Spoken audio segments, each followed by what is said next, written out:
Pessoal, a gente vai falar sobre a educação, ok? Então a gente vai fazer uma leitura do artigo 205 ao 208 e vamos chamar a atenção do que mais cai em prova. Semana 13, dia 4. Esse artigo, essa primeira linha desse artigo aqui, ó, ele é campeão simplesmente de bilheteria quando se trata do assunto educação. Então a educação é o que? É um direito de quem? De todos, e dever do Estado e da família. Será promovida e incentivada com a colaboração da sociedade. Então, essa primeira linha campeã, direito de todos, dever do Estado. Agora, tem mais do que um objetivo. Algumas questões trazem que a educação ela serve única e exclusivamente para a qualificação para o trabalho, para o mercado de trabalho. E não, a gente vai ver aqui que visando ao quê? Pleno desenvolvimento da pessoa, seu preparo para o exercício da cidadania. Então veja, talvez por isso que os nossos coleguinhas chamados parlamentares, eles não têm o estímulo, eles não se sentem incentivados a melhorar a educação, certo? Então eles não se preocupam com a educação, porque uma educação de qualidade, em contrapartida, vai ter um preparo para o exercício da cidadania do povo. Isso quer dizer que vai ter o quê? Vai ter um esvaziamento do status do parlamentar hoje, que ele acha que ele é inatingível, ele acha que é um faraó, que é um deus lá, está sobre todos, e ele faz o que bem entender. Quando você prepara, você qualifica o povo tem educação, o povo começa a exigir desse parlamentar o que ele preste serviço, que ele vai ser na realidade um funcionário do povo lá dentro. Ele vai começar a ter o pensamento do dever de prestar conta de suas ações aí e também das suas responsabilidades. O povo vai saber que inclusive vai poder fazer leis que ele mesmo pode ter iniciativa e vai exigir dos seus parlamentares aí que deem o prosseguimento dentro das casas aí do Congresso Nacional, ok? Então por isso que talvez a educação ela seja infelizmente muito deixada de lado no nosso país. E por fim, obviamente, vai se qualificar para o trabalho. Todo assunto importante na Constituição Federal, e o ensino não poderia ser diferente, vai ter o que? Vão ser baseados por princípios que são aí regras a serem observadas pela iniciativa privada, pelo poder público, por todo mundo. Então aqui, mas como é dever do Estado, então veja quais os princípios. Então vai ter que ter igualdade de condições para o acesso e permanência na escola. Então igualdade de condições, isso aqui eu posso chamar isso aqui de regra, igualdade de condições. E quando não tiver igualdade de condições, a gente pode trazer alguma coisa, por exemplo, cotas, que tenho pessoas que tenham pessoas vulneráveis, pessoas que não estejam em pé de igualdade com os demais. Eu posso então trazer aí a políticas afirmativas, ok? Liberdade de aprender e também de ensinar. Então o professor vai ter essa liberdade de ensinar, vão pesquisar, liberdade de pesquisa, divulgação do pensamento e a arte e o saber. Pluralismo de ideias, de concepções pedagógicas e coexistência de instituições públicas e privadas de ensino, ok? Então, coexistência de instituições públicas e privadas de ensino, as privadas precisam de autorização, obviamente, do poder público para serem para funcionar. Aqui é o mais exigido em prova desse artigo, que é a gratuidade do ensino público em estabelecimentos oficiais. Então, gratuidade nos estabelecimentos oficiais significa que é vedado pagamento, por exemplo, de matrícula. ok? Então o examinador adora colocar isso aqui, adora falar que tem alguma mensalidade, perfeito? Mas lembrando que o STF, acho que é semana retrasada, vamos falar aqui do mês de novembro, então no início do mês de novembro de 2018, teve um julgado aí quanto a mensalidade paga nos colégios militares. Colégios militares são instituição de ensino público. E ali ele trouxe uma excepcionalidade, ok? Então ele abrandou essa regra para o caso dos colégios militares. Mas a regra é que sejam gratuitos. Aqui, esse artigo, inciso 5º, essa aqui é uma grande balela, por exemplo, lá onde nós estamos inseridos atualmente, chamado GDF, Governo do Distrito Federal.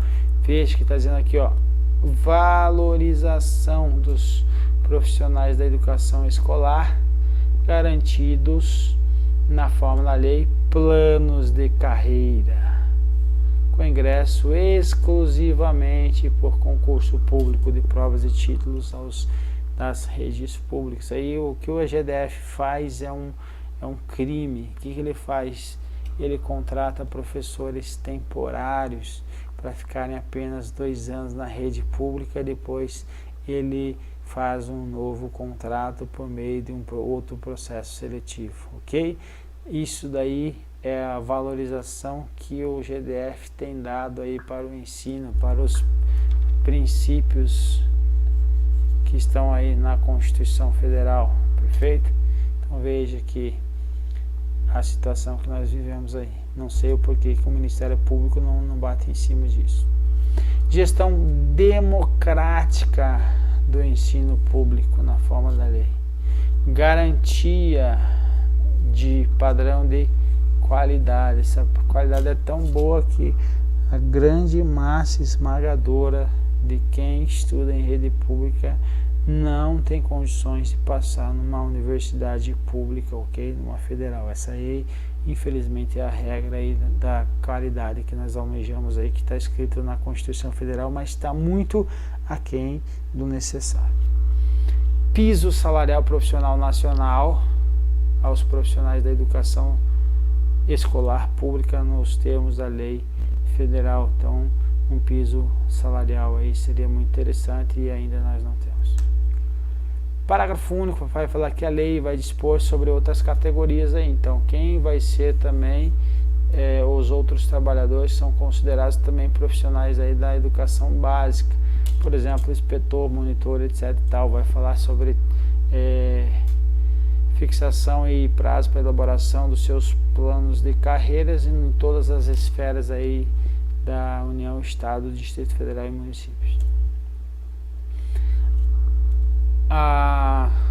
O artigo 207 vai falar que as universidades gozam de autonomia didático-científica, administrativa, gestão financeira, patrimonial e obedecerão ao princípio da indissociabilidade, ou seja, não podem ser dissociados o ensino, a pesquisa e a extensão. Então, os 3 anos de mãos dadas nas universidades aí.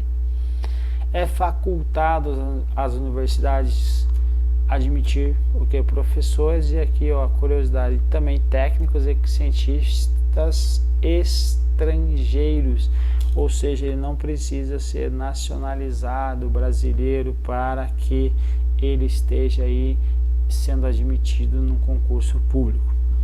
O disposto nesse artigo aplica-se então às instituições de pesquisa científica e tecnológica. Artigo 208 é dever do Estado, certo? Com a educação, e será efetivado mediante a garantia. Então, nós temos a garantia do que? De uma educação básica e obrigatória. Se ele é básica e obrigatória, então vai ter que ser o que? Gratuita, porque senão como que eu vou exigir da população se eu não dou condições? E ela não tem condições, então não poderia exigir a educação básica não sendo de outra forma, a não ser gratuita. Dos 4 aos 17 anos de idade. também é assegurada, inclusive a sua oferta gratuita para todos os que a ela não tiveram acesso na idade própria. Exemplo disso é o tal do EJA, Educação de Jovens e Adultos.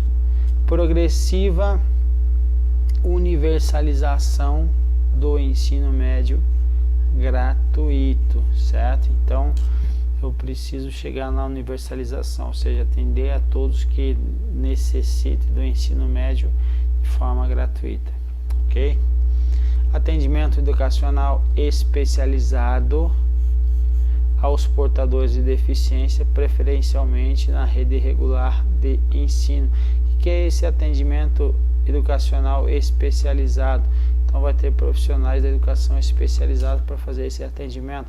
Exemplo, o professor está lá na sala de aula e também junto com ele vai ter um monitor para auxiliá-lo, ok? Esse aqui, inciso 4, é um dos que mais cai em prova, que é o tal da educação infantil, creche e pré-escola. As crianças de até quanto tempo? 5 anos de idade. Então toma cuidado com isso, que mudou a redação original, antes era 6, foi diminuiu para 5, perfeito? Então toma cuidado com isso. O quinto vai falar que acesso aos níveis mais elevados de ensino, pesquisa e criação artística, segundo aí a capacidade de cada um. Oferta do ensino noturno regular, adequado às condições do educando, certo? Então, essa garantia, por exemplo, do estudo do ensino médio para aqueles que trabalham o dia inteiro, então vai ter essa possibilidade de estar estudando à noite. Atendimento ao educando em todas as etapas da educação básica, por meio de programas suplementares de material didático escolar. Então, a pessoa não tem dinheiro para comprar aí lápis, caderno, borracha, então vai ter programa suplementar para auxiliá-los, ok? Transporte, eu moro num lugar ermo, distante, numa chácara, fazenda, então vai passar lá o transporte escolar público gratuito, ok? Vai ter merenda escolar também para o povo aí e assistência à saúde. E por fim, a gente vai falar ainda aí os parágrafos, que o primeiro vai ser falar sobre o acesso ao ensino obrigatório e gratuito. É um direito público subjetivo, que isso quer dizer que essas garantias aqui, se elas não forem atendidas, podem ser pleiteadas junto ao Ministério Público, não, junto a quem? Junto ao Judiciário, perfeito? Exemplo, eu tenho um filho, não consegui vaga aqui, não tenho com quem deixar, entrei na Justiça, não tenho vaga na creche ou pré-escola aí, na rede pública, o Judiciário vai exigir então que seja matriculado numa instituição privada e o Estado vai pagar, ok? Então é isso que é obrigatório, gratuito, é um direito público subjetivo. O não oferecimento do ensino obrigatório pelo poder público ou sua oferta irregular importa em responsabilidade da autoridade competente. Então não há que se falar lá na situação, lá, lembra da reserva do possível? Aqui não cabe ela a reserva do possível. Então não ofereceu o ensino obrigatório ou a sua oferta foi irregular, vai importar na responsabilidade da autoridade. Compete ainda ao poder público recensear os educandos no ensino fundamental, fazer a chamada, zelar junto aos pais os responsáveis pela frequência à escola. Então vamos pegar no pé do pai também. Beleza, meu povo? Vamos pro próximo aí, um abraço.